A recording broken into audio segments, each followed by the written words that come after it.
έχεις? Το έχεις? Το έχω. Είσοδο 1. Εσωτερικό κέρπ.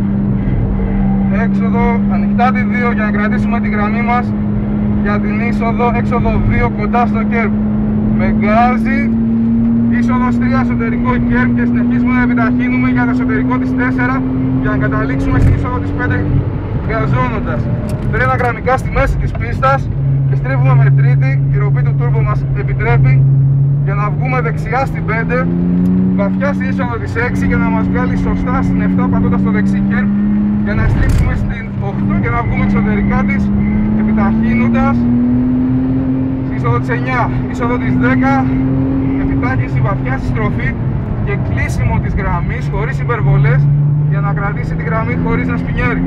Έξοδο κοντά στο κέρπ, γκάζι και είσοδο στην 11. Πριν το εσωτερικό κέρπ, κλείσιμο γραμμής εσωτερικά μέχρι το κέντρο της πίστας και επιτάχυνση από λίγο πριν την κορυφή που θα μας βγάλει στην είσοδο της 13.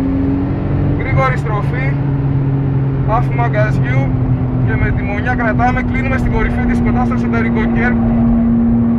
Δίνουμε γκάζι, μας βγάζει λίγο με τα 4 και μας χαλάει τη γραμμή. δεν μας χαλάει, τα φαίνουμε.